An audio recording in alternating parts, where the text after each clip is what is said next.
So I have been blogging and talking about autism from a stress perspective for about 20 years. Started with a very simple hypothesis from a few other people and said, well, this makes sense to me, this speaks to me.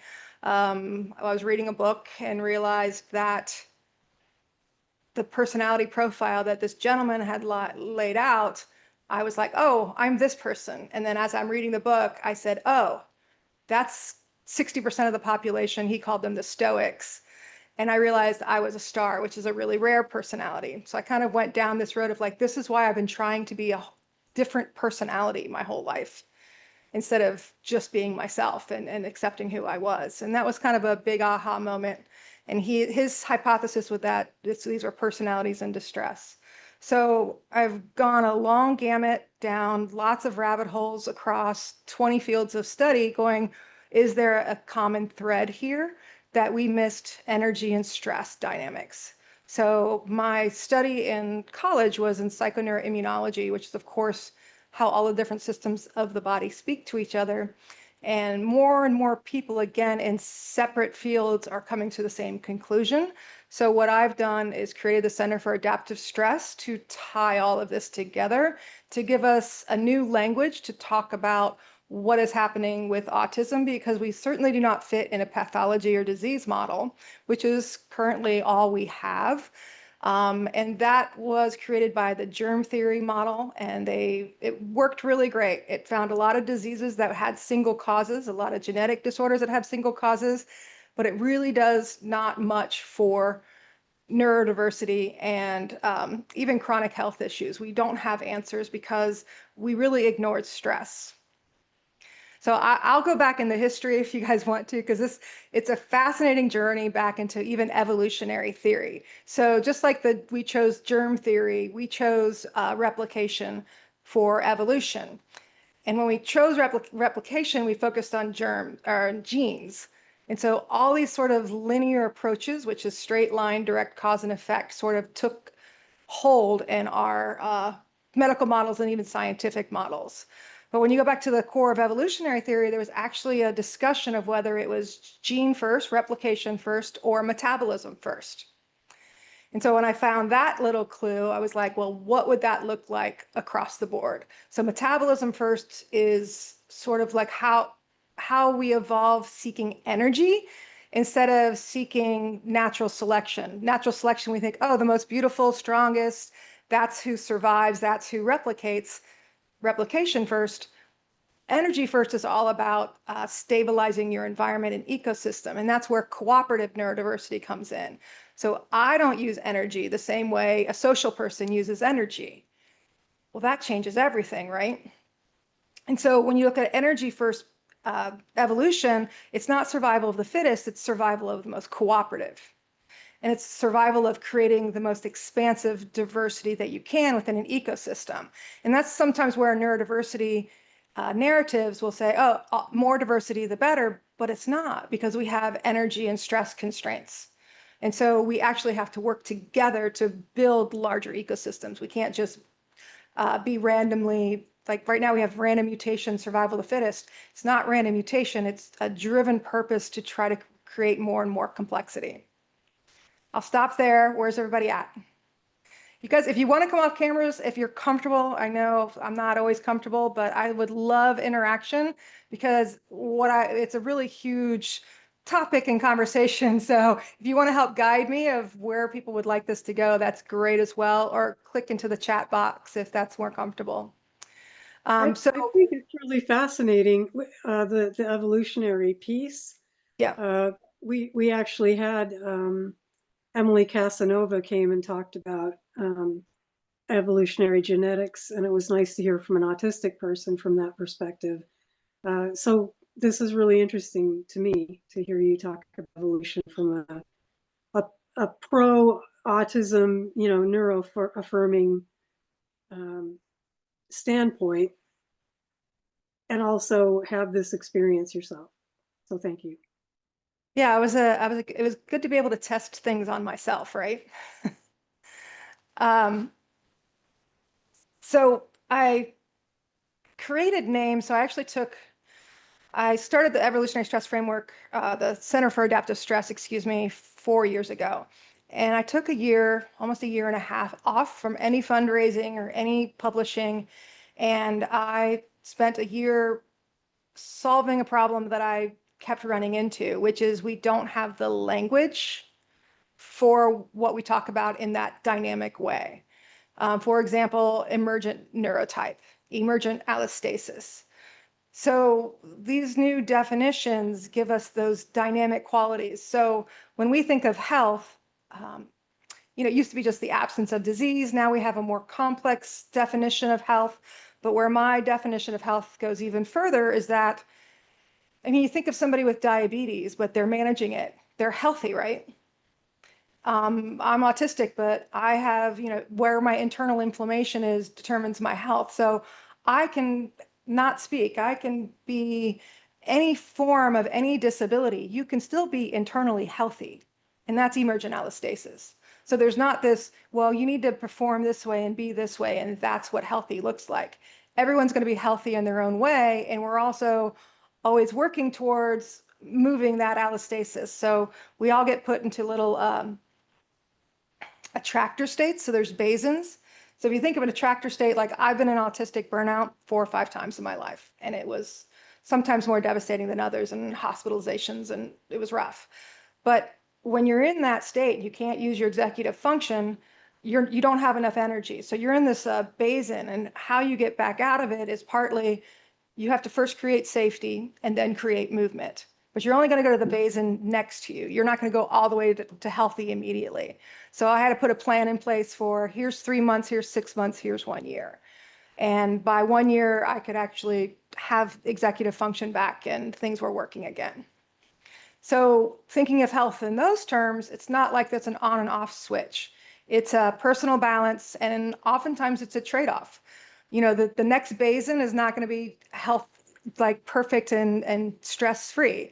You're going to have more stresses, different stressors than the basin that you're currently in. So there's always a trade-off, like, hey, I'm happy where I'm at. I know it's not perfect, but this is where I'm at right now. Because this isn't about autism being a disorder.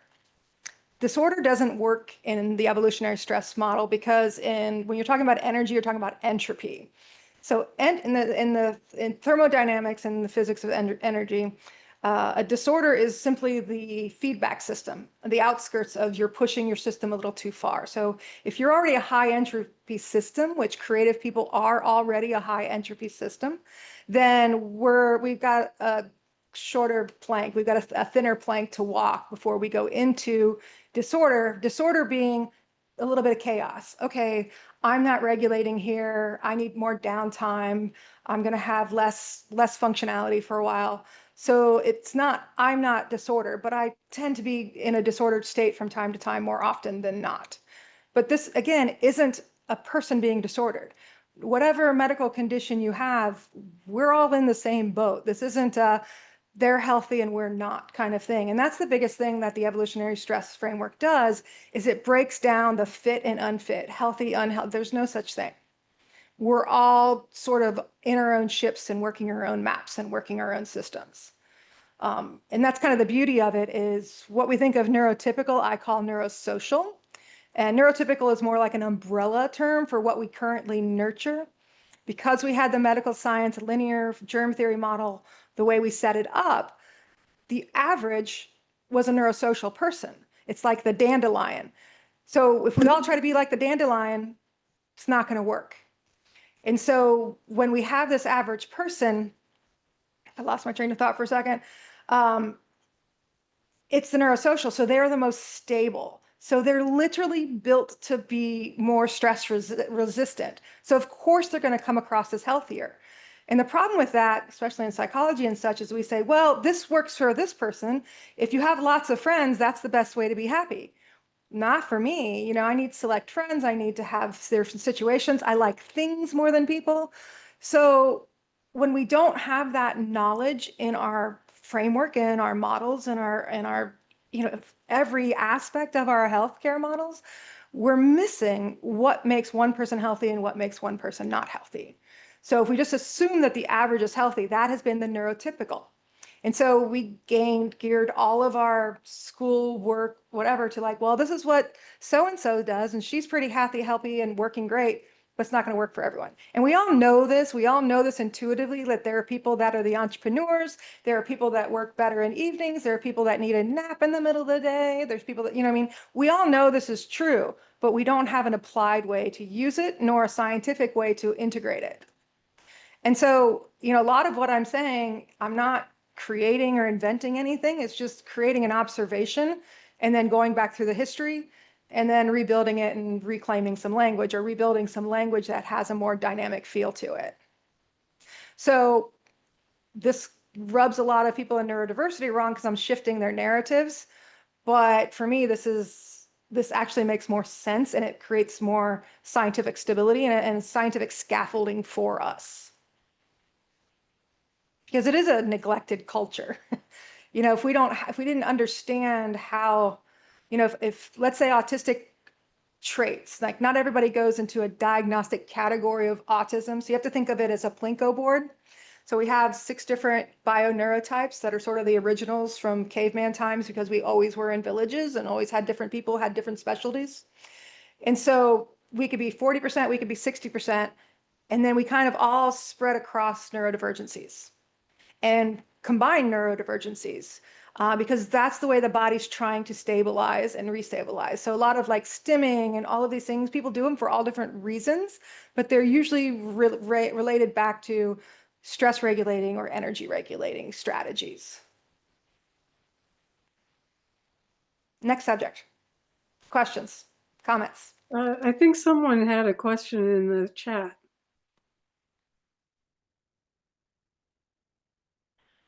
How appropriate is it to say that?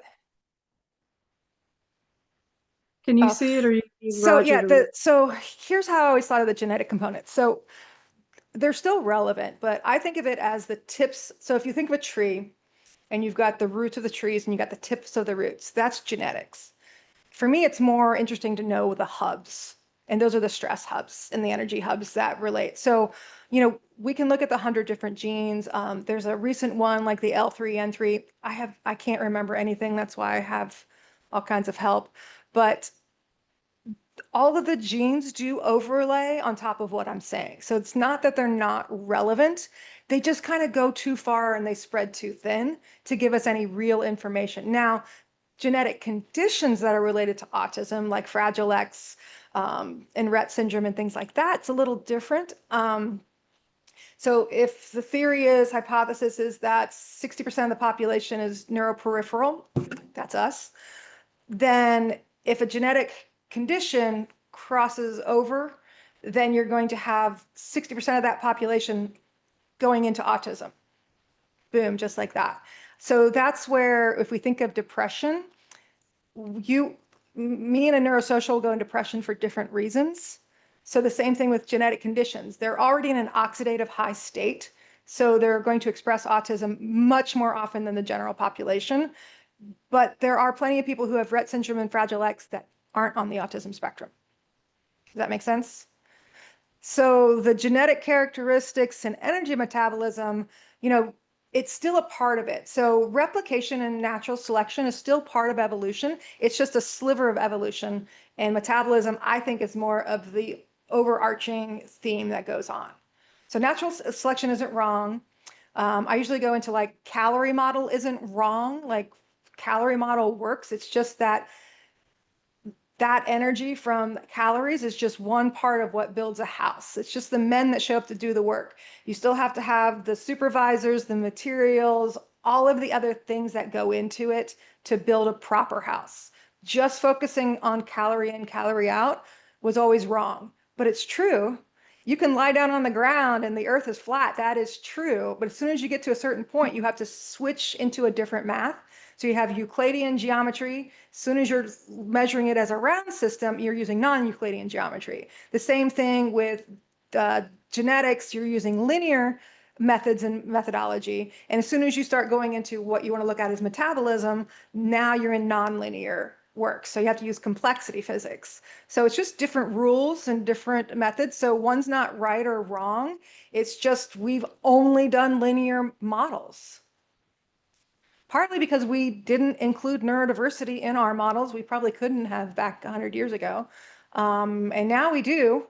It's just, for me, I've been trying to figure out how to best get this out there. And right now I'm trying to train AI systems so that you guys could go to any AI and go, because right now my website's probably about a quarter of the way through, but you should be able to Google that, Google the evolutionary stress framework and ask your questions. And it will use these concepts of physics and different researchers across the board to answer questions, ask questions, invent new questions. Could energy Well, metabolism not come from something? I don't know what that means. Did I answer it though? Okay. I like what you said about the neurosocial dandelion. Yep. And that's other people's theories, the dandelion, orchid, and tulip.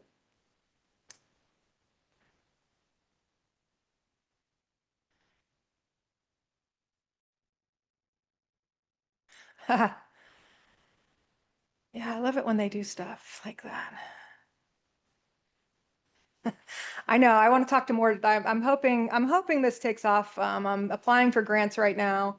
I need a staff, and we need to start really getting this out there and just putting it into practice and seeing how things go. I know I work with a group of psychiatrists, and like they just feel so bad that they've mistreated people, like not purposely mistreated people, but like they're like, how do we not know this? How is this not known? And I could have done so much better with my patients had I known this. So I know it is speaking to people and it makes a big difference. And I'm sure all the psychiatrists out there, they want better tools. The doctors I talk to, they want better tools. They know what they're doing is not enough, and they know that, there has to be better things out there.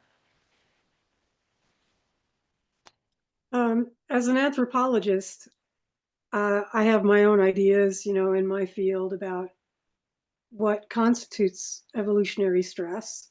But I'd like to Okay. hear it from your point of view. It's a great question. Oh my gosh. And if go to anthropology and Robert Wrangham's theories, and I just did a deep dive into like aggression, Lisa Feldman Barrett, constructed emotion. Anybody hands heard of Lisa Feldman Barrett's read her work, 7.5 Lessons on the Brain? Um, I just lost the question. That's how it happens. So anthropology, ask the question No, again, Don. no worries. I mean, it happens to me all the time. And in fact, I had 3 meetings today, big meetings, so my mind's tired also. The question was, I know from my field what constitutes evolutionary stress. Thank you. Yeah. Okay, so evolutionary stress is the idea that we slowly build brick by brick what we then build complexity for.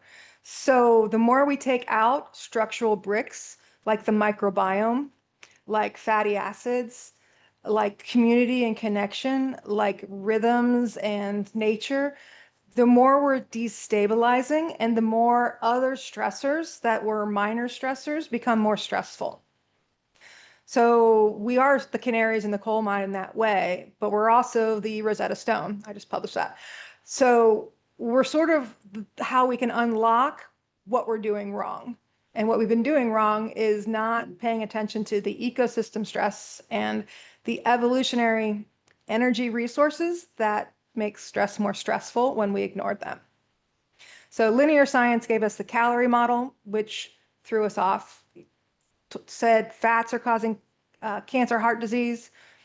That wasn't true because we have to understand that things aren't good or bad. They're good or bad depending on context, which is person, timing, and context.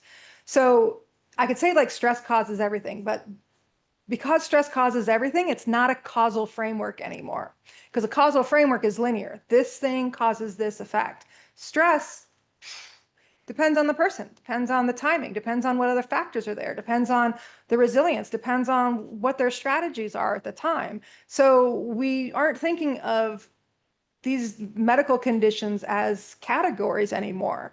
It's just strategies that the body makes and sort of the trade-offs that happen, or the offsetting that happens, that it can no longer keep certain things stable as it would want to. So you're sort of always going into chaos, always going into like a disordered state, but then you kind of can go back and forth. So, even so, neurodiversity and integrating it into a stress model will help us inform cancer. And I know that really sets people in neurodiversity off, because they're like, no, no, no, that's degenerative. I'm like, you're answering the question in a medical model, in a pathology model, because you're trying to separate neurodiversity from pathology.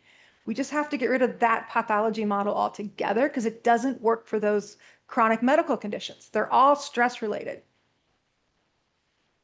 So anthropologically speaking, this is where we go back to Richard Wrangham, and we're all sitting by the fire, and as we cook food, we're getting more calories from our food.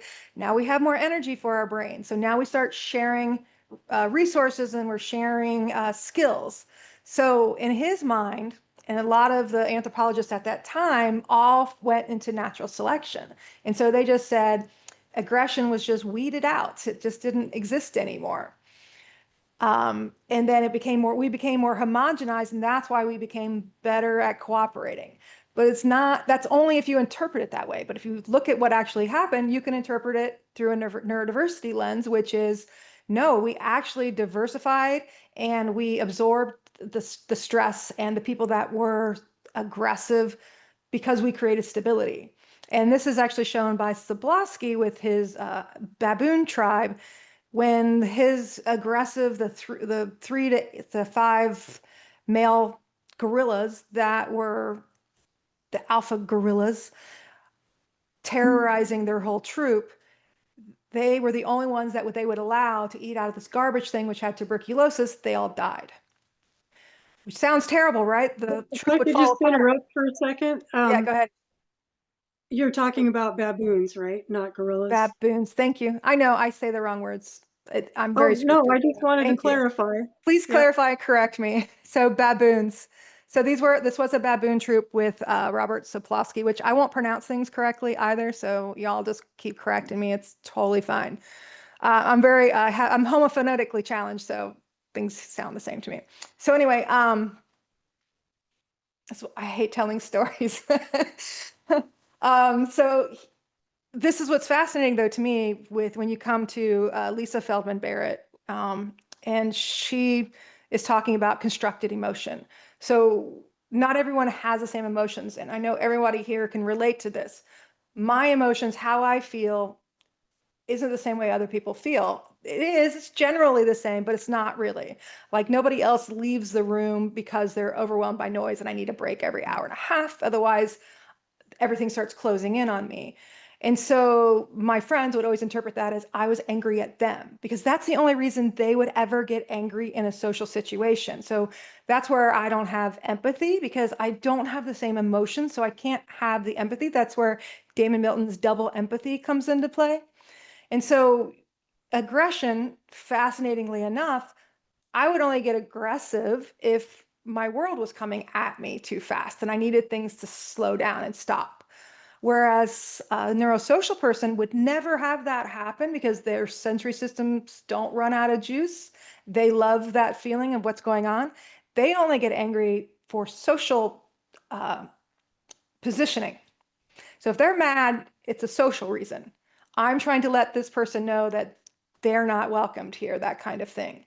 So it's the double empathy. We get very confused because people will say, you're angry because you want this. And I'd be like, no, absolutely not. I don't even know why I'm angry. I just need to take a break.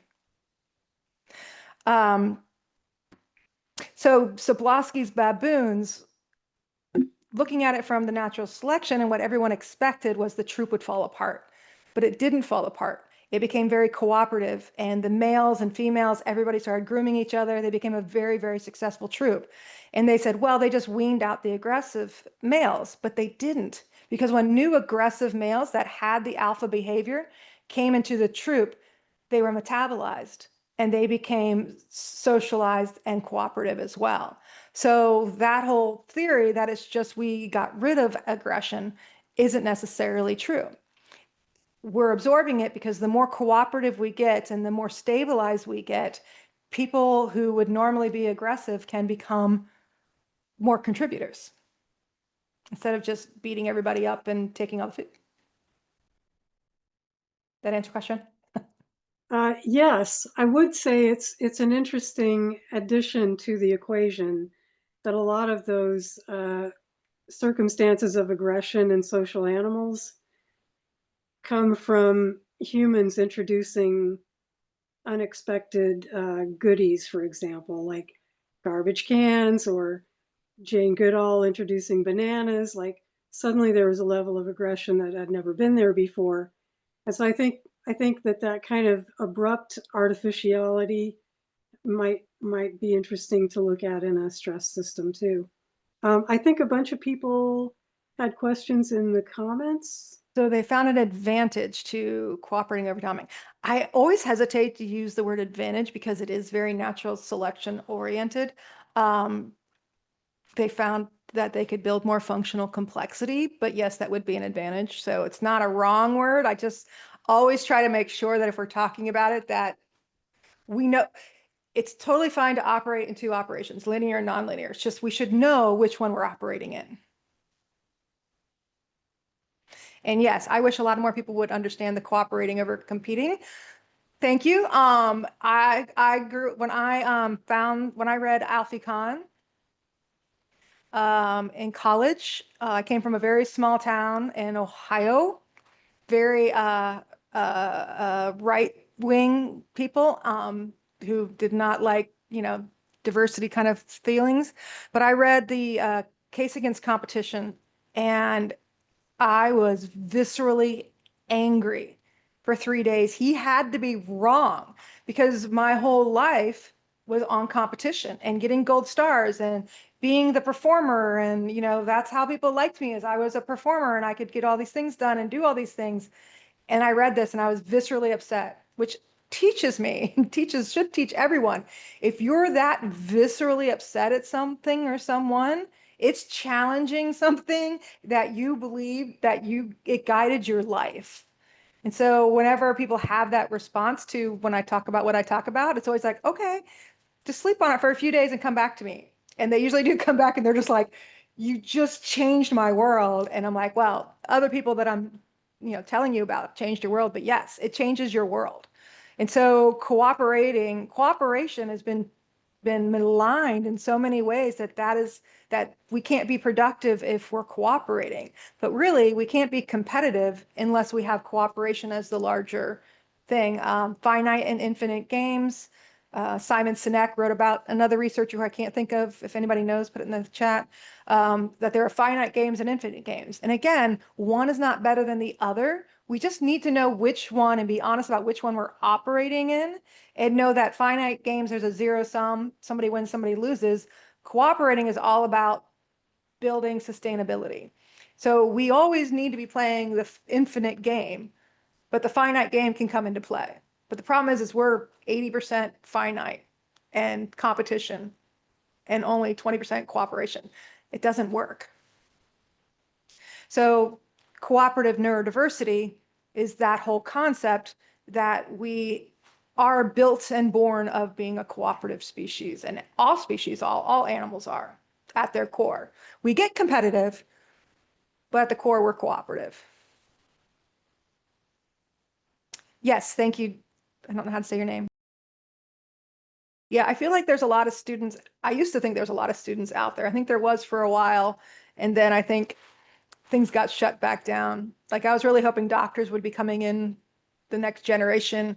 And I'm hearing from my pediatricians that they're coming in with that gold standard, like this is the protocol, this is how we make money, this is what we have to do. And I'm hoping, from this shakeup in our administration and our healthcare that we can come back bigger, better, stronger.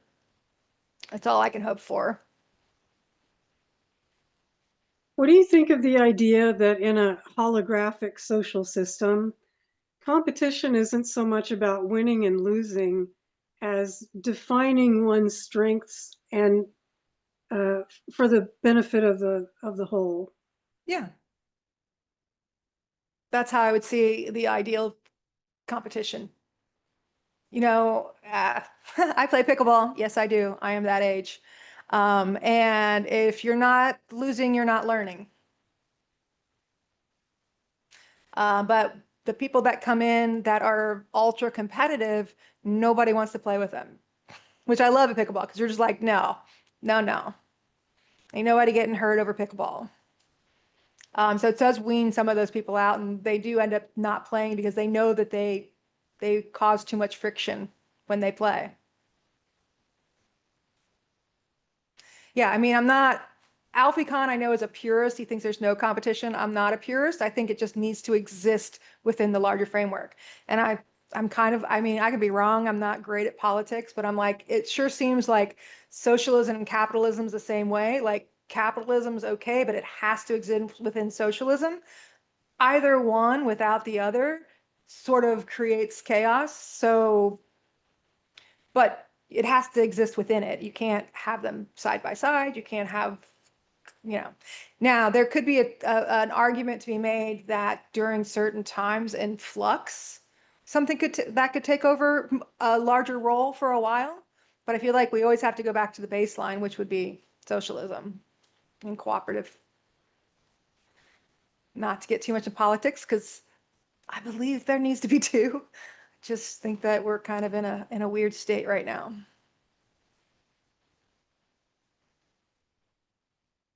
Did have a question about when we talk about the expression of autism, uh, and sort of separating that from traditional biomedical model. So does the evolutionary stress model, when you sort of cross that with the expression of autism, is there a relationship between the expression and stress, or uh, the expression of maybe other things? This is this Not is this really, is not where things autism per se.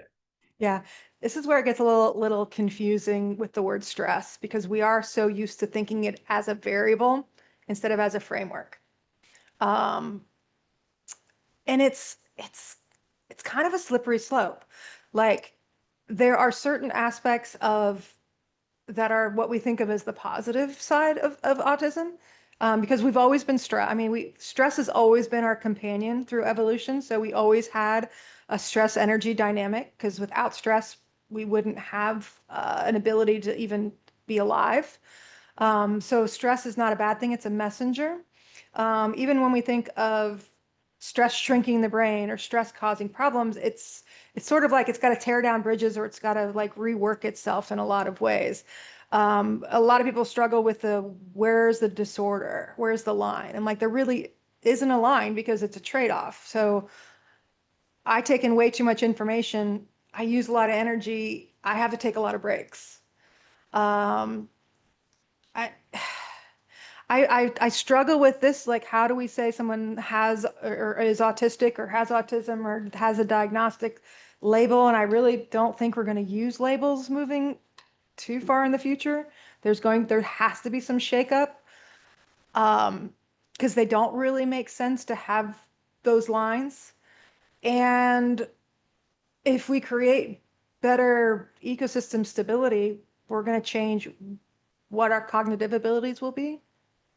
I'm sort of talking in theoretical nonsense right now, but how do you assess autism? So I know the ADOS. I've reworked it with new questions from the evolutionary stress framework, but of course, I haven't been able to test any of that, so I wouldn't be able to say. I don't know if I answered exactly what you're asking. Go ahead and re-ask it. Yeah, no, it's definitely helpful. Because I guess thinking about, autism as the brain type, not so much the condition or disorder. Um, I guess things become problematic or challenging when, say, that you're not around folks who are similar enough neurotype. If you were, things would probably work a lot differently. But if you're surrounded by folks who are a different neurotype, then that causes, that's where the problem sort of Yeah, surviving comes in. that's where So masking for me comes in, because I have to help them regulate their energy so that they don't misunderstand me. And so I'm working double time. And then that means I have less time before I have to take a break. So it's almost like certain parts of my brain work at different times. And so one of them uses a lot more energy than the others. And so ultradian rhythms, I can't believe more people do not know what ultradian rhythms are. This is by Ernest Rossi. And he talks about the 20-minute break. It's a fantastic book.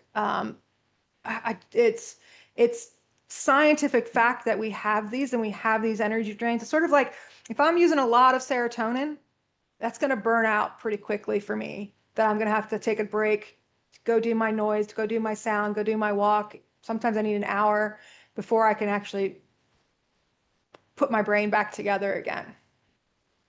Because all of a sudden the latent inhibition comes on and you're just flooded with information. You can't filter anything out anymore. And so when you're in a group of people that understand that, it's sort of like you can kind of let that mask down so you don't have to use, like, I feel like if I even sitting here tonight, I'm like, I made sure I didn't do anything else today, because otherwise I'd be like looking like I'm a zombie. I wouldn't want to make any eye contact. I'd be fidgeting the whole time. But around other people that don't care or people that recognize it, I have a lot of people when I'm in meetings, when they see me start fidgeting with my necklace, they're like, time to take a break. Because I know I'm gonna start, I just can't hear them anymore after a certain point. So when you're with people that kind of get that, you do get a little bit more time. So when I was really sick, well, I didn't have hardly any executive function use, or I'd have to decide, today I'm going to clean, and that would be all I got done that day. There's a great book by Alex Hutchinson that says cardio or weights. If you prime your brain, so if I'm using this side of my brain today, I'm not going over there today. That's too much of an energy jump, and I don't have the spoons for it. So this is my choice today. So if I just want to stay in bed and write all day, I can do that. But if I try to get up and do anything, like as soon as I started to try that executive function, it was gone. Everything else was gone. And then I'd be, I'd be a couch potato. I could still get things done. Like I knew how to be productive when I had my downtime. But yeah, it was when you don't have energy and you have no spoons and you have chronic illness, like it is a choice. You have to choose what you want to do that day sometimes, and then be like, yay, I got this done, and I'll get something done tomorrow. What can you do? Thank you for the bullseye. I do like the concept of entropy and trying to wrap one's head around this. I guess I guess entropy is generally, I guess it can be defined in different ways. Yeah. But So I the free guess energy principle is by Carl Friston, and it's all about predictions and patterns. So, as you go across, like who else is in entropy and who else is in energy, and you get into the mitochondria science, you get into the psychology science, it's absolutely fascinating how this is threaded throughout. And entropy and learning the entropy language, and that's again, it's sort of like I finally just gave up and said, I've got to learn a new language and I've got to create a new language. And so I'm going to have that on my website so you guys can have that. But yeah, once you start thinking of things in terms of energy and how we use energy differently and we need energy differently, then all of the universal design makes so much more sense, because it's not like I need an accommodation. We need to rewrite the books. Like, this isn't about accommodating me because I have chronic illness. It's about you're disabling 30% of your population at any given time. I wrote an article about the fan analogy, and it's like you have one kid that needs the fan on, one kid that needs the fan off, and everybody in between doesn't care. So the majority wins. Well, you've just disabled someone who isn't disabled by leaving the fan on, because that takes up all their energy. The other person needs it on, so it's probably two people with opposite ADHDs, if we're being honest.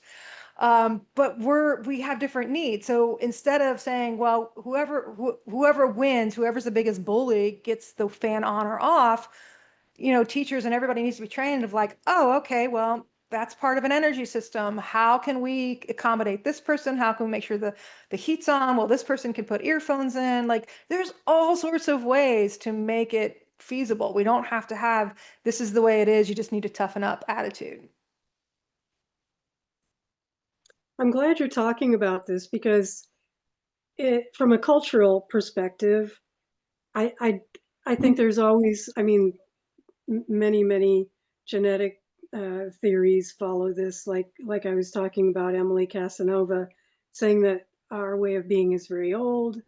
Culturally, you can look back and well, with gorillas, for example, and see that cooperation of that kind is very old. The inclusion of everyone is very old.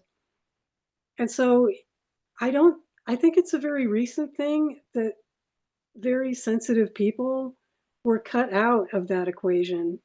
Um, I'm guessing you would agree Yeah, with that. I do. The only thing that I have come, which again, these are things that I came to this conclusion and I could be shown wrong if you have other evidence to provide, but I think we were the originals. I think neurosocials came when fire came. So we were around a long time before neurosocials came along. And it was great because now we had even more job sharing and we were social as well. We just don't prioritize that cognitively and energetically. So it really, for me, I would love to do more study on it, but for me, it comes around, in the 1800s when we started using linear models. We started taking the average when we started saying, no, things want to be the same. And we can blame Flexner and Rockefeller and that whole, but again, those were all the survival of the fittest, Darwin's whoever that was, why can't I never remember names? He misinterpreted Darwin and all of that fell into place in a linear model. And then we said, well, this is the way things are. We need to have people working 9 to 5. And it's taken this long for us to say something's not right. We are clearly not functioning well. And they're trying to blame toxins or genes, gene or environment. And that's kind of the whole problem as well. When you're talking about gene or the environment, you're trying to choose, that's a linear model. Stress model, you don't choose. They're always interacting, they're always communicating. You don't choose one or the other, ever. That just doesn't exist. Mind and body separation doesn't exist in an energy model. It's again, if you want to take a map or a globe and flatten it, you'll find genes and you'll find environment and you'll find all those pieces. But once that globe is back together, that separation doesn't exist. It's hard to rethink things because I was trained in the medical model, right? So that's where I knew too. I was like, there's no training for this. Where is this thinking? And I found it with like Brian Greene and learning chaos physics and learning, ecosystem models and systems models. And then I had to figure out how, because we don't apply that in medicine. So how do you create a whole new field? And so I'm just sort of Frankensteining all the pieces together. For clarity, would you say that dynamic tension would be analogous to evolutionary stress in your model? I know what that means, but go ahead and tell me a little bit more. Well, it would be more of a holographic model where the environment itself is alive. And so the stress comes from each of its parts, like we become organs of a larger living environment. There's kind of a dynamic tension leaning towards stasis, but also exploration. Stability and stretch. I don't know that I heard a question. Oh, I'm asking, would dynamic tension be analogous to I don't know. evolutionary I don't know what stress? dynamic tension means. I'd have to like ask a chat bot or look it up. Yeah, well, I can talk to you about it later too. I'm fascinated. Yeah. Maybe not everyone is. So I've been using Chat GTP and training it for 2 years.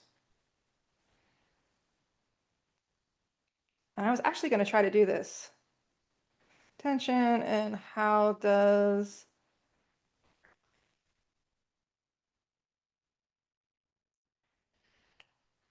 and that's the thing with chat. I had it Where it helped me the most was that I could argue with it without it getting exhausted or angry with me, because it would always go back to consensus and linear, and which made it very clear where my thought process and consensus thought process was wrong. Because if I argued with people, they people just tend to want to win an argument, so they would shift their story all the time. And then I'd be like, can you just tell me where does this come from? How does this believe? So at least with ChatGPT, if I asked it where it got this, I could then follow its train of logic, follow the train of thought. The one thing I love about science, I've always been a science fanatic, probably because it was the only thing I could relate to as a child. So I don't know if anybody wants my origin story, childhood. I didn't know other people existed till I was in the second grade. My school had to have an intervention for me and make people talk to me, and they just told me why they didn't like me, pretty much, which was great. It was very learning. It was very truth by fire. And then I just kind of got adopted by people, and they just sort of knew, like, Lori doesn't have a filter, Lori, whatever. Like, so they just sort of knew I was odd. But there was one teacher that finally realized that I learned everything fundamentally. So I don't learn anything by definition. So if you give me, like most people, they say stress, they're like, oh, I know what stress is. It's a cortisol response. It's when you run into a bear. Yes, that is technically the definition, but it's attached to everything else. So I'm always building these world maps in my mind of how everything kind of comes together. So for me, science is fantastic because even if you're wrong, you can follow the logic and you can follow their system and you can know what their premise was and you know why they're wrong. So to me, like, there's nothing better because people make no sense to me, which is probably true for that. Okay, so I love this. So, can you guys hear this? What dynamic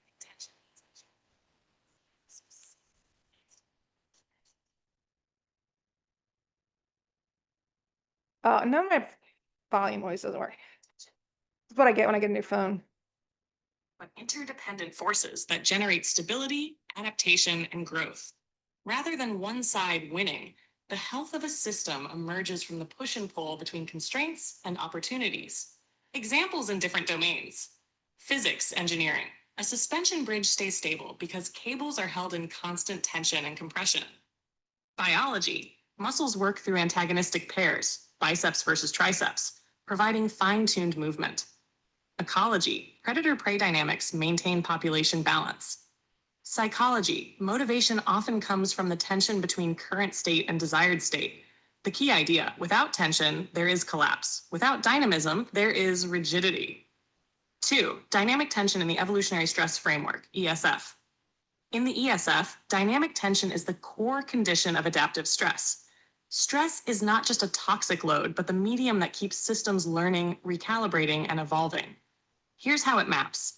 Energy allocation. Stress pulls between stability, predictability, safety, conserving energy, and stretch, exploration, innovation, higher entropy states. This tension regulates where energy flows. Neurotype trade-offs. Different bioneurotypes, e.g. neurosocials versus neuroperipherals, lean into different sides of the tension. Some favor cohesion and predictability. Others amplify novelty and systemizing. Their coexistence is what drives cooperative neurodiversity.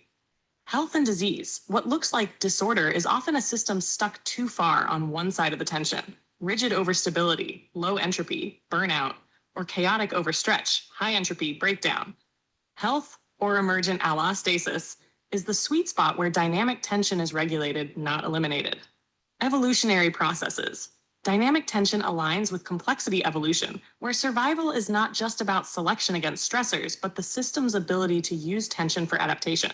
Anti-fragility, resilience, recalibration. Number 3, why it matters in ESF thinking. It reframes stress from enemy to evolutionary driver.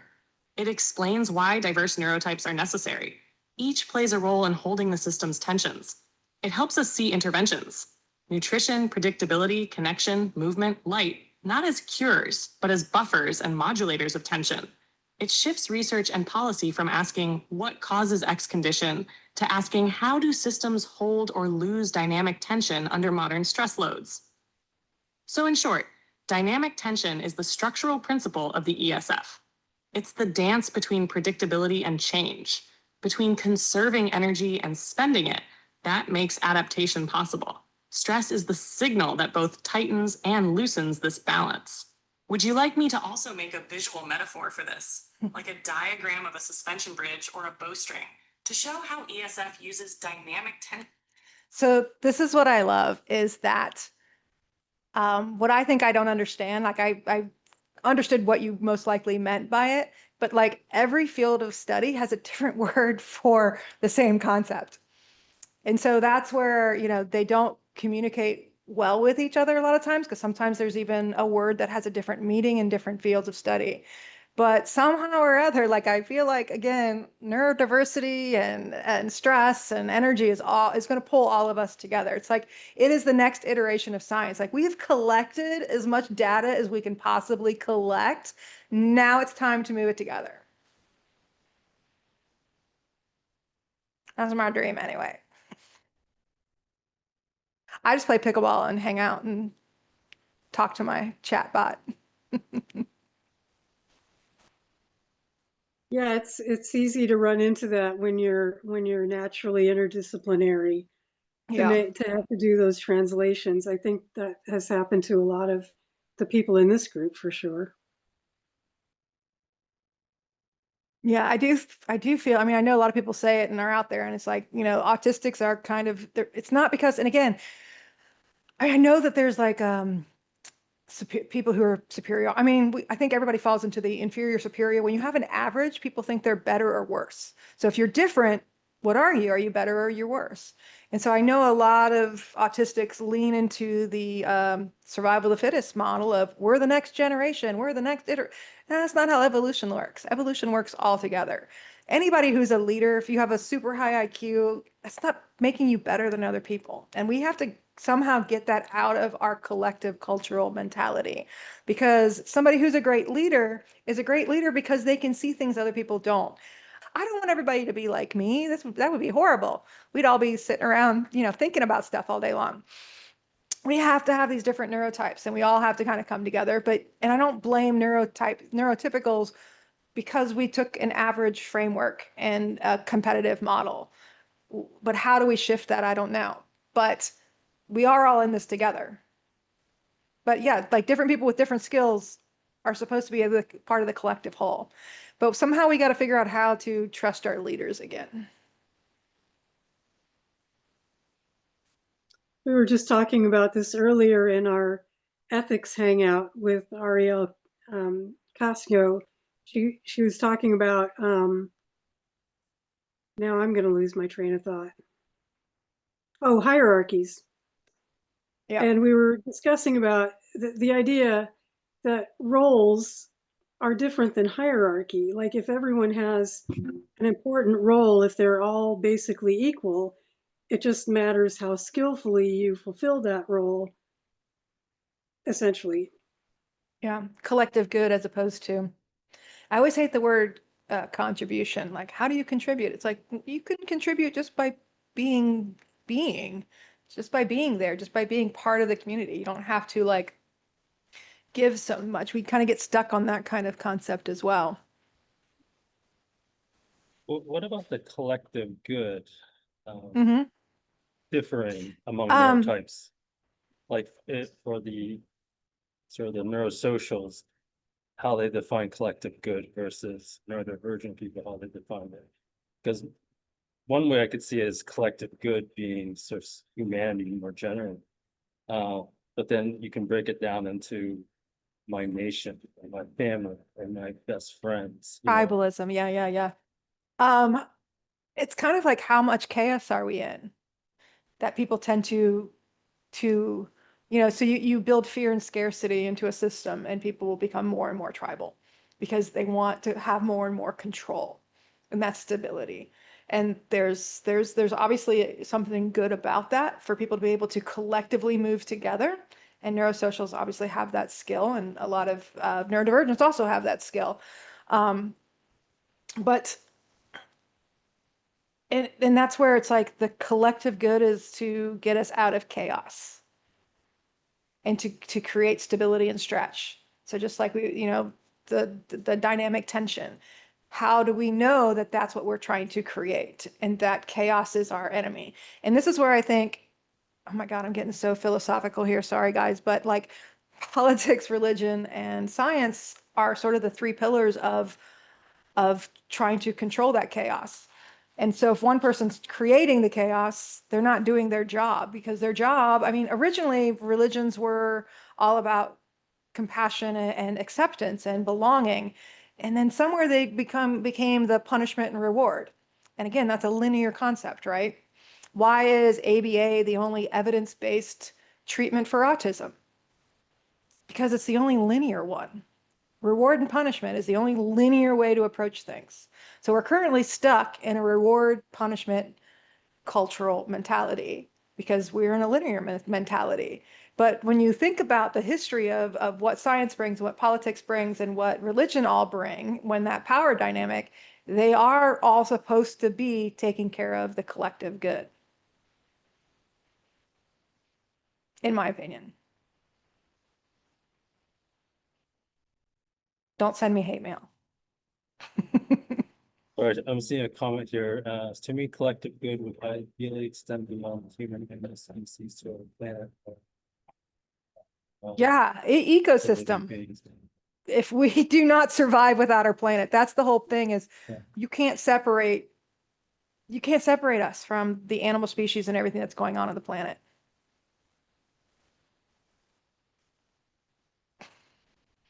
We destroy the planet, that's why, like, I wrote a science fiction because, I get bored, about Elon Musk and his desire to go to Mars. And in the story, he has all of the strongest and beautiful and all these people. That's who he's going to send to Mars. Well, once you get to Mars, that's a whole different environment and ecosystem.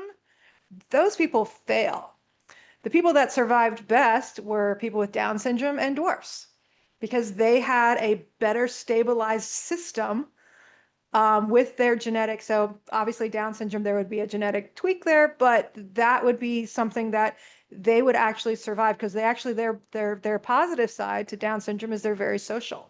So you have very social people, you have people that have less gravity needs, and they thrive. So it's the whole story about how we sent all these beautiful, gorgeous, tall people, and they became competitive and destroyed each other. And then we sent up people who were disabled or with certain genetic qualities, and they thrived. Because we are part of our ecosystem. There is no survival of the fittest in that world.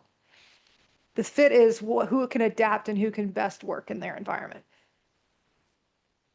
I was really proud that at our steering committee first meeting recently, we decided to kind of write a statement about what we stand for. And I was really proud that we included animals and the environment in what we represent and what we feel connected to in our group. So that's in line with what you're saying. Yeah, we definitely speak animal a little better. Thank you. Well, my mind is about done. It's I been an think we're hour. on the same page tonight. I'm having a really hard time formulating thoughts at all. I know, it's a lot of information. I know when I used to talk and think, people were like, oh my God, you got to let people breathe, because it's a lot. I mean, I love it. I love those kinds of, information waves. I'm all about it. So I'll have to process more, and I'm sure I'm going to get a hold of you to talk about some stuff. Well, if you But go to my LinkedIn, I know, Dawn, you're on my LinkedIn. What I've been doing is creating gamma presentations, because I like talking about it. So I go on ChatGPT and I'll talk for like 3 or 4 hours. I go back and forth and back and forth. And then I go on gamma because I like seeing it on the storyboard. And it helps me like feel it and bring it deeper in. For a long time, I didn't have anybody to like argue with. And people are like, why do you want to argue? I'm like, because arguing's the best, because I don't know where I'm wrong. And that's that whole, if you're not losing, you're not learning. And it's like, I couldn't find people to argue with me other than like they'd get frustrated, or I'm like, they couldn't keep up. So even now, like, I don't know how much of what I've done am I so far away from what other people can understand? I feel like I connect with people in real life and this makes sense to people. So I don't know what my direction is or what I should do with all this information, but if anybody has ideas, let me know. Well, It's like I'm out too. yeah. I get it. I like it that this group often tackles difficult subjects, whether it's emotionally difficult or intellectually difficult, and does so with great equanimity. So you might find some compassionate sparring partners. Yeah, I mean, I'm happy to be challenged. I mean, I can do the physics realms. I did a proof of concept where I went through every single medical condition and did their genes, their epigenetics, and then the three main things, the germs, fat, sunlight. And you see the stress through the line is through everything. And Yeah, everything's consistent. And even like going into the neuroperipherals and neurosocials, I mean, I tried to figure out how I was wrong. And again, I didn't invent this. I'm just uncovering it through other people's work. yeah. Because, Well, we're all this has really obsessed. been fascinating. So glad you could make it. And Thank you. Roger always anonymizes the videos, and then we put them up after your approval. So Okay. we'll look forward to getting your video out there. And thank you for everyone coming and participating tonight. Thank you for having me. Bye, Lori. Bye, everyone. Bye.